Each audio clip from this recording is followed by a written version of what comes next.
हो जाती है।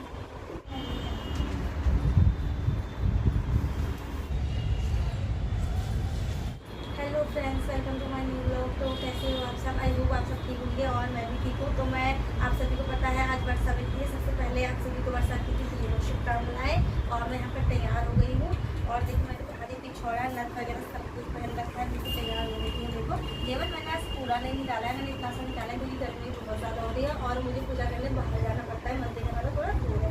बाकी मैं आप सबको एक खास चीज़ दिखाना चाहती हूँ।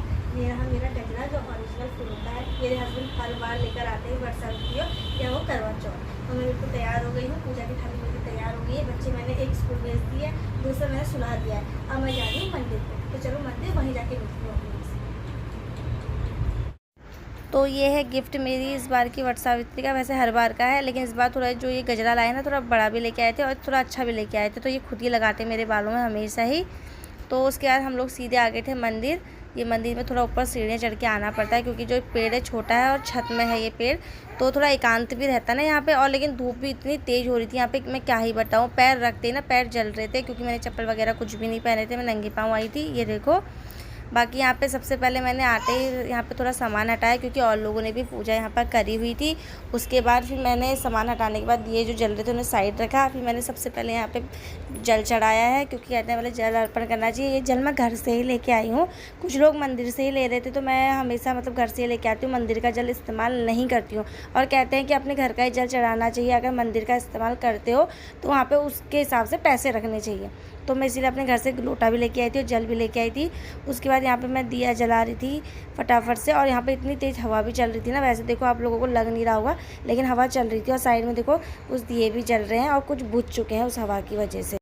वैसे कुछ लोग कह रहे थे कि इसमें मुहूर्त का भी अलग अलग टाइम है लेकिन मुझे तो वैसे ही 11 साढ़े 11 बज गए थे क्योंकि घर में मेरा काम भी हो रहा था, बच्चे भी थे साथ में और अपनी भी पूजा पाठ हो रही थी। क्योंकि पहले घर में पूजा पाठ करी, घर के मंदिर में सारा साफ़ सफाई करी।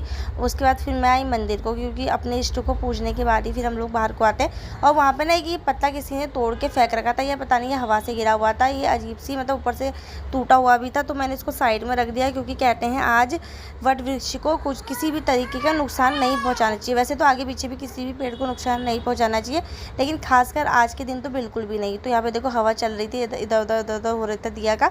और मैंने पत्ते को उठा के साइड में रख दिया था क्योंकि अब मैं इसको करती क्या। बाकी यहाँ पे मैं फटाफट से पूजा पाठ कर रही थी और एक दो लोग नीचे से और आ रहे थे। वो नीचे पहले मंदिर में पूजा कर रहे थे, उसके बाद ऊपर आ रहे थे। तो मैंने सोचा क्यों ना उनके आने से पहले मैं अपनी पूजा कर लूँ फटाफट से। और पता है एक बात यहाँ पे होती है कि जब भी मैं यहाँ पे आती हूँ, मैं यहाँ पे पूरे 5 साल से आ रही हूँ। इस बार छठा व्रत है मेरा। 5 सालों में मुझे यहाँ पे कभी भी कोई भी भीड़ नहीं मिली। मतलब कोई मिलता ही नहीं है। मैं हमेशा यहाँ पे अकेले ही पूजा करती हूँ या कभी मेरी देवरानी आती है तो मेरे साथ वो आती है। वैसे आप मेरी सारी वीडियो में देखना मैं यहाँ पे हमेशा अकेले ही पूजा करती हूँ। और इतनी तेज़ धूप लगी थी तो मैंने ये पूरब की साइड को अपना मुँह किया था। और पता है जो मैंने नीचे प्लेट रखी थी ना ये भी इतनी गर्म हो गई थी, हाथ लगाने मतलब हाथ जल से रहे थे यहाँ पे। तो धूप तो बहुत तेज़ हो रही थी और गर्मी भी बहुत ज़्यादा हो रही थी। बाकी मैंने साड़ी वगैरह पहन ही रखा था तो उसकी वजह से थोड़ा और ज़्यादा हो रही थी। उसके बाद मैंने फटाफट से टीका वगैरह मैं घर से ही लेके आई थी। पहले मैंने दिया को करा था टीका वगैरह जो मैंने चढ़ाया था मेरी तरफ से था जो। और उसके बाद मैंने वट वृक्ष को भी पिठिया वगैरह कुमकुम वगैरह सब कुछ किया। और उसके बाद मैंने जो थाली थी ना वो मैंने थोड़ा छाया को रख दी थी इस साइड को क्योंकि बहुत ज़्यादा गर्म हो रही थी। फूल वगैरह माला वगैरह मैं सभी कुछ लेकर आई थी, घर से पूरी तैयारी करके आई थी। और ये जो पिछौड़ा मैंने पहना है ये मेरी शादी का पिछौड़ा है। कहते हैं अपनी शादी की चुन्नी वगैरह कुछ पहननी चाहिए। हम लोगों में चुन्नी वगैरह नहीं होती जो लहंगे के साथ आती है वो उसकी बात नहीं कर रही हूँ। वैसे चुन्नी वगैरह नहीं होती है। पहले से हमारे वहाँ मेरी मम्मी की जब शादी हुई थी तो साड़ी थी लेकिन पिछौड़ा हमारे वहाँ चढ़ता ही है। तो हम लोग हर पूजा में अपनी ये शादी का जो पिछौड़ा है ये डाल लेते हैं। तो आज भी मैंने वो डाला था। बाकी मैं श्रृंगार का सामान सारा ही चढ़ाया था। और पता है श्रृंगार का सामान जब मैं लेकर आई थी तो घर आके मैंने देखा इसमें कुछ चीज़ें ना खाली भी थे।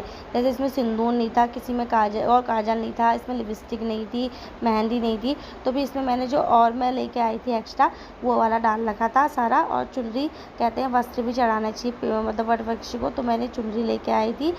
तो यहाँ पे मैं जितना भी सामान लेके आई थी मैंने एक एक करके सारा यहाँ पे चढ़ा दिया था। तो यहाँ तक जो है सारा काम हो गया था, सभी कुछ अच्छे से मैंने चढ़ा दिया था। भेंट वगैरह भी मैंने यहाँ पे चढ़ा दी थी जितनी भी मैं लेके आई थी और प्रसाद वगैरह सभी कुछ। उसके बाद बारी आई थी मौली की। तो यहाँ पे मैं मौली घुमा रही थी। तो ये मौली को 7 बार 21 बार या 108 बार अपनी श्रद्धा अनुसार करते हैं, तो मैं हमेशा ही 7 बार करती हूँ। तो इस बार भी मैं इसको 7 बार घुमा रही हूँ और भगवान की कृपा से हम दोनों पति पत्नी हमेशा इस व्रत में साथ ही आते हैं यहाँ पे और साथ ही हम दोनों फेरे भी ले लेते हैं। ठीक है, वैसे मैं इनसे कह रही थी कि कहते हैं कि हमारा जो साथ होता है पति पत्नी का 7 जन्म का होता है, तो मैं इनसे बोली थी हम लोग हर बार 7-7 फेरे एक्स्ट्रा लेते तो इतने काउंट और करते जाओ, तो ये हंस भी रहे थे। तो ऐसे ही हंसते हंसते हम लोगों ने इस बार भी 7 फेरे संपन्न करे हैं। उसके बाद बारी आई थी कथा पढ़ने की। मैं कथा भी यहीं पे बैठ के पढ़ती हूँ, घर पे नहीं पढ़ती हूँ, चाहे धूप हो बारिश हो कुछ हो जाए, कथा मैं इसी वृक्ष के नीचे बैठ के पढ़ती हूँ। तो यहाँ पे एक न्यूज़पेपर लेके आए थे हम लोग अपने घर से, तो मैं उस न्यूज़पेपर में बैठ कर यहाँ पे कथा पढ़ रही थी। इसके पापा साइड में खड़े हुए थे, वो मेरी वीडियो बना रहे थे। वो बेचारे भी मेरे साथ धूप में खड़े रहते हैं जितने दिन मैं खड़ी रहती हूँ।